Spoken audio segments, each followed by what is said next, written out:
I have big dreams. That's not a good thing when you're broke. It's actually the worst part, and nobody tells you that.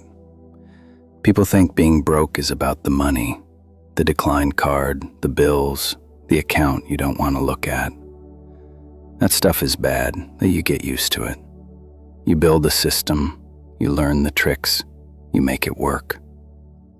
What you never get used to is having something big inside you and no way on earth to get to it.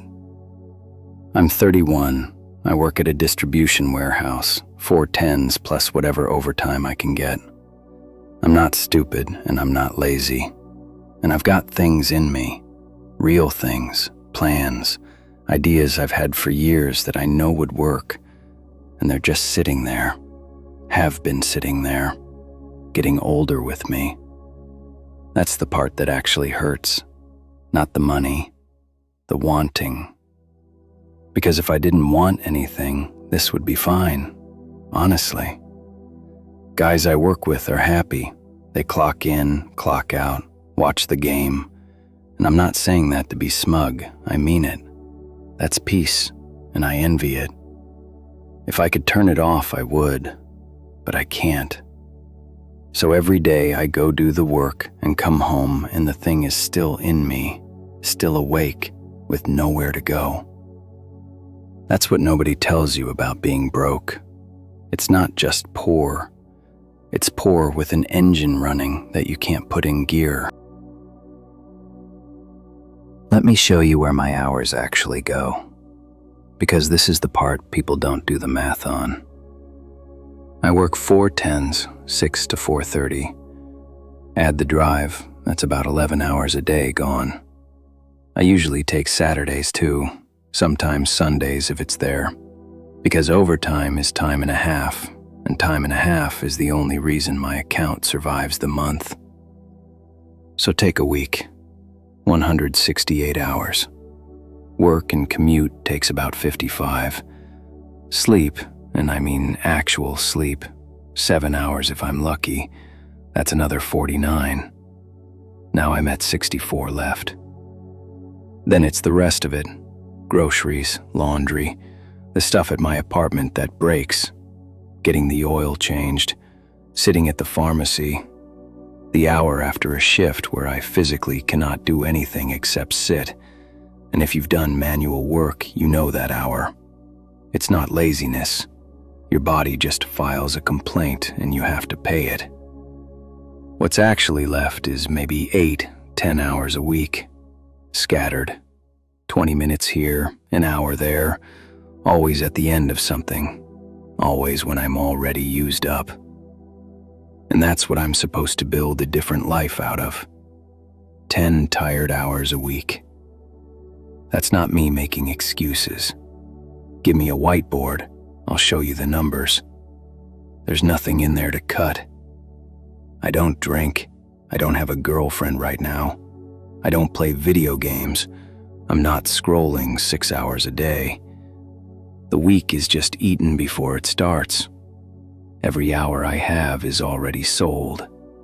Sold to rent, sold to the car, sold to food, sold to keeping this exact life running for one more week so I can wake up and sell it all again. That's the trap, and it's a clean one. To get out, you need hours. To have hours, you need money. To have money, you sell hours. I've been going around that circle for 9 years.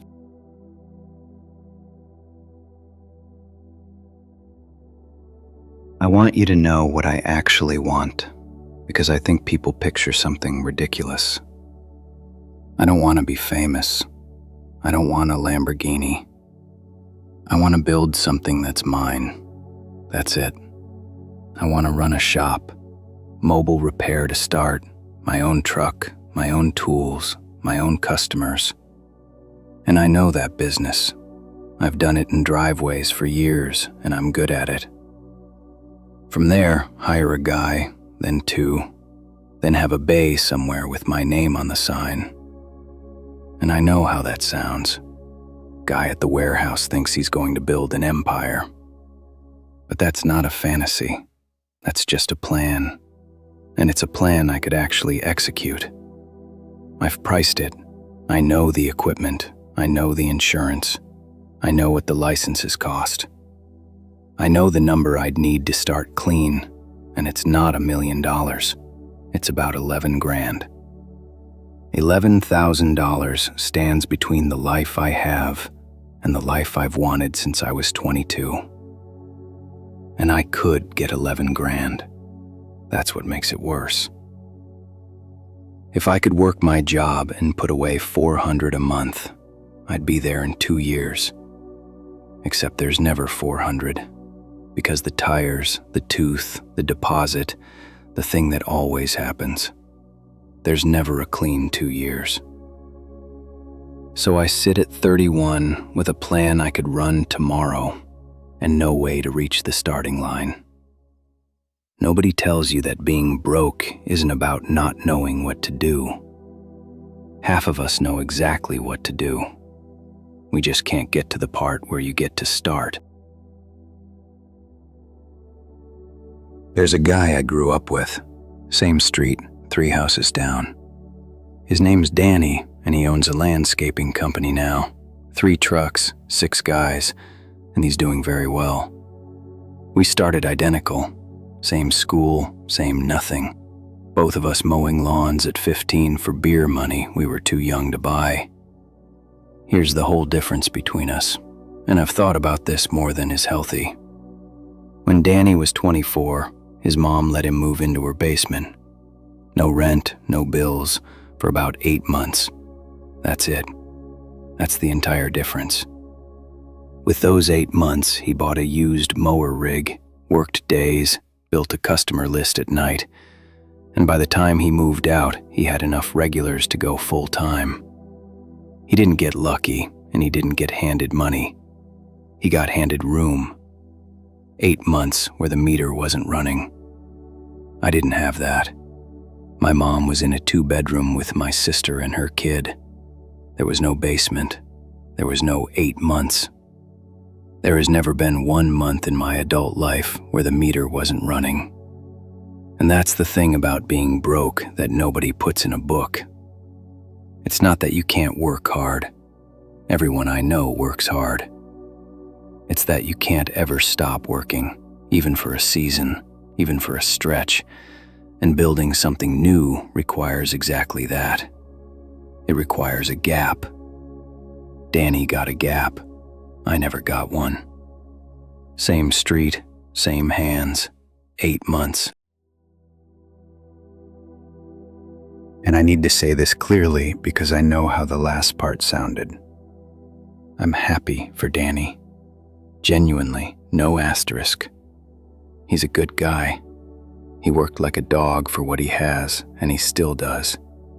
I know because he calls me at 8 p.m. from a job, and he's exhausted, and he's got payroll on his mind. He didn't steal anything from anybody. He deserves it. We still hang out. He's actually offered me work more than once, and it's real. He'd pay me fair. I've said no every time, and I don't fully know how to explain that, except that I don't want to be an employee of a life I could have had. That's my pride, and I know it, and it's probably stupid. But here's what happens every single time I see him, and I've never told anyone this.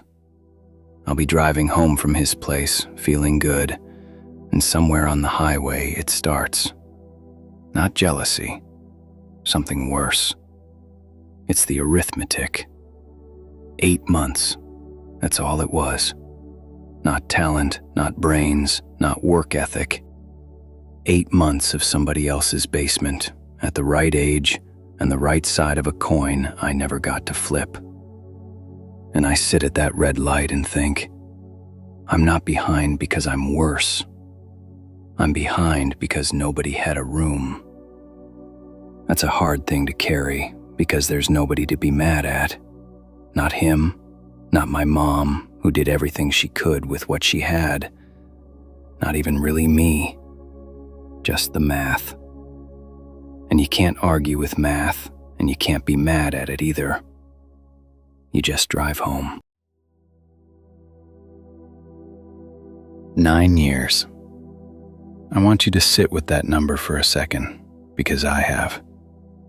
I was 22 when I first wrote the shop idea down. 22. I've been doing driveway work already. I knew what I was doing, and I had this feeling like, okay, a couple years of saving and I'm gone. I'm 31 next month. And here's what's honest and ugly. I can't point at a single year and tell you what killed it. That's the part that gets me. There's no disaster. Nobody ruined it. It's not a story where something dramatic happened. It's 9 years of shifts. That's it. That's the whole thing. 23 was fine. I saved a bit, then the transmission. 24, my hours got cut in the winter. 25 was the year I helped my mom with her deposit, and I'd do it again. 26, I got close, actually close, about $3,000 close. And then I got sick and missed 3 weeks, and it evaporated in a month. 27, 28, 29 blur together in my head, which frankly is its own kind of horror. 30, I got put on a rotating shift for 6 months, and it took the last of my side work with it. None of that is a tragedy. Every single one of those is just a normal thing that happens to a person. And that's the point. When you're broke, normal things are enough to kill a plan. Rich people call it a bad month. For us, it's a reset to 0 and another year gone. I don't feel 31. That's the strangest part. I feel like I'm still 24 with a plan, and my body and my ID say otherwise.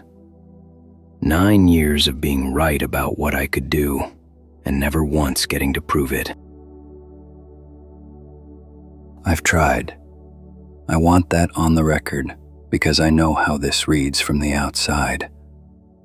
2 years ago, I actually started, bought a decent set of tools, put a post up, and for about 4 months I was doing weekend work, brakes, alternators, whatever people needed in their driveways. And it worked. That's the thing that kills me. It worked immediately. I had repeat customers by month 2. A guy tried to give me a business card of his because he wanted me to do his fleet, 4 vans, ongoing. 4 vans, ongoing. That's a real business. That's the door opening. And I couldn't take it. Because taking it meant weekdays. It meant being available when their vans broke, not when my schedule allowed. And I couldn't drop the warehouse job, because the warehouse job is rent and insurance, and the only thing between me and being homeless in a month. There was no version where I could hold both. I'd have had to jump with nothing under me, and 1 bad month would have ended me. So I told him I'd get back to him. Then I stopped answering, which I still feel sick about, because that's not who I am, and he was being kind to me. And 2 months later, they put me on the rotating shift, and my weekends stopped being weekends, and the whole thing quietly died. That's what it actually looks like. It doesn't fail because you're not good enough. Mine was working. It failed because I couldn't afford the 6 weeks of risk it needed to grow. The opportunity showed up. That's the cruelest part. It showed up and I had to look at it and say no. Here's the thing I'm actually scared of, and it's not being poor. I'm scared it's dying, the wanting. For years, the ambition was the thing that made all this bearable. I could work a brutal week and it didn't matter, because the whole time there was this engine going. This is temporary. This is the setup. You're going somewhere. That feeling is worth more than money. It's what got me out of bed at 4:45 for a decade. And lately it's quieter. I've caught myself a few times this year not thinking about it. Whole days, just going to work, coming home, eating, sleeping, and never once feeling that pull. And when I notice it's gone, there's this flat little relief, like, oh, that's easier. That relief is the scariest thing I've ever felt, because I've seen where it ends. I work with guys in their 50s who used to have something. You can tell. It comes out at lunch sometimes, half a sentence about a thing they almost did in 2004, and then they change the subject. They're not sad guys. They're fine. They're just done. The engine went off at some point, and nobody noticed, including them. I'm not scared of being 31 and broke. I can do 31 and broke. I'm strong. I can carry it. I'm scared of being 45 and not wanting anything anymore, because the wanting is the last thing I own. Everything else is spoken for. My hours, my paycheck, my Saturdays. That's mine. It's the only thing I have that being broke hasn't taken yet. And I can feel it getting quieter, and I don't know how to protect it. I have a note on my phone. It's called Shop. It's got everything in it. Equipment list with prices, startup number, insurance I called about twice, name ideas, which is embarrassing but true, rough math on what a first year could look like. I've written some version of that note probably 100 times over 9 years. Phones have died. I've rewritten it. I've deleted it twice in bad moods and rebuilt it from memory within a week, which tells you something. Some nights I open it and just read it. That's it. I don't add anything. I read my own plan like a guy reading a letter from somebody who believed in him. And it's not a fantasy note. That's what I need you to understand. Everything in there is real and current. I update the prices. I know what the equipment costs today, not in 2019. I keep a live plan for a life I can't reach. That probably sounds pathetic. Some nights it feels pathetic. There's a version of me that says, delete it, man. Be at peace. Take the shift. Watch the game. Stop torturing yourself with a document. But I can't. And I think I finally understand why. As long as the note exists, I'm a man who's going to do something eventually. The day I delete it, I'm just a guy at a warehouse. Same life, either way. Same hours, same paycheck, same alarm at 4:45. But those are two completely different men, and I know exactly which one I want to be when I'm 50. So tonight I did what I do. I got home about 5:45, ate, sat down for the hour where I can't do anything, and then I opened the note. Updated the price on the compressor because I'd seen it went up. Fixed the total. Sat there for a while, and I'm not going to lie to you and say something changed tonight. Nothing changed. I'm 31, I'm working Saturday. The 11 grand is still 11 grand.